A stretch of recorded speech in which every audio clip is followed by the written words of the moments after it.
a ship. A ghost in the void had vanished as quickly as it appeared, leaving the Imperial Navy in a state of high alert and utter confusion. On the bridge of the flagship, the indomitable Admiral Kalen stared at the empty star chart, the last known trajectory of the anomaly still a faint, blinking line.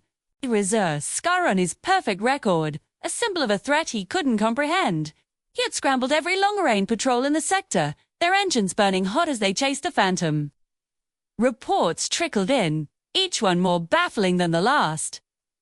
Sensor ghosts, gravitational distortions, and fleeting energy signatures that defied all known physics. It was like trying to catch smoke with a net. The High Command was demanding answers, but Kalen had none. The vessel, if it even was, a vessel with no heat signature, no emissions, no identifiable drive system. It didn't bend space-time in the conventional way. It seemed to simply rewrite it. One moment it was there, a solid object on their screens. The next, it was 100,000 kilometers away, or gone entirely, without any detectable transition. The speed was impossible, a direct violation of the laws of faster-than-light travel. It wasn't just fast, it was instantaneous. Back in the command center, Chief Analyst Anya Sharma worked tirelessly, her eyes glued to screens displaying cascades of raw data. The anomaly had left behind a whisper, a faint echo in the fabric of space. It was a signal, but not one they could decipher. It was more like a mathematical proof, an elegant, complex equation being solved in real time. It was as if the universe itself was the computer, and this ship was the one running the program. O'Miral. Anya's voice cut through the tense silence of the bridge. I think I have something. It's not the ship. It's the space around where the ship was.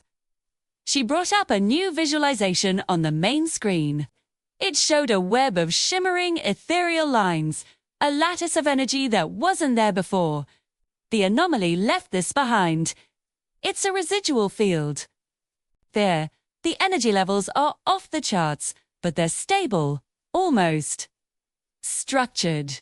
It's not radiation. It's not a tear in space-time. It looks like a roadway. Kalen stepped closer, his mind racing. A roadway. Explain, Chief Analyst. Sir, conventional jump drives tear a hole through subspace to travel. It's violent, messy. This is different. Elegant. The vessel didn't force its way through space. It seems to have unfolded a pre-existing dimension, traveled along it, and then folded it back up. These residual fields are the seams, the points where our reality was temporarily stitched to another. The implication was staggering. This wasn't just a new type of engine, it was a completely new understanding of physics. It meant the builders of this ship didn't just travel through the universe. They had a master key to its fundamental operating system. They weren't just visitors, they were architects. Suddenly, a priority alert flashed across every console. A patrol squadron on the far side of the sector, designated Z27, was reporting contact.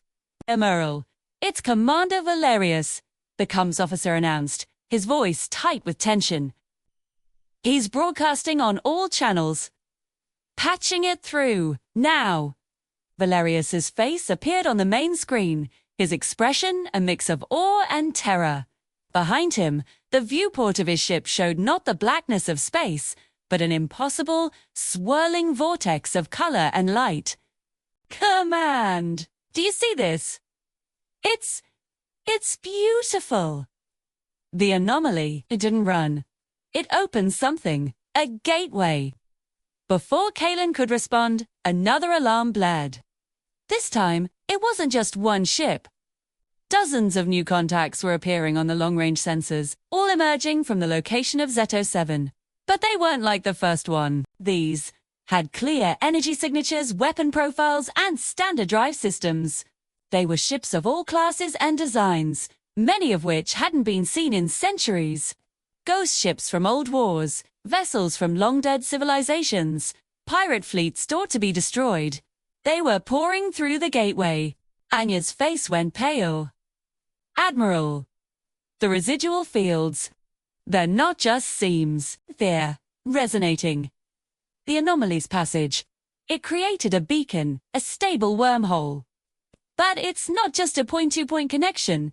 It's connected to everywhere, everyone.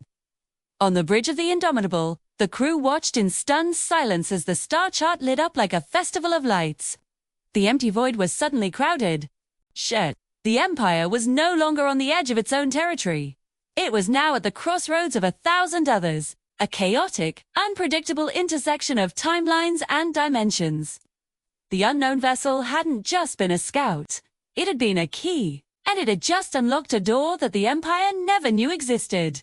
And on the other side, an untold number of strangers were now looking in, their intentions unknown, their power immeasurable. The problem was no longer a single, fast ship. The problem was everything, everywhere, all at once. The Empire was no longer on edge. It was at the center of a storm. Thank you for watching. Be sure to subscribe for part 3.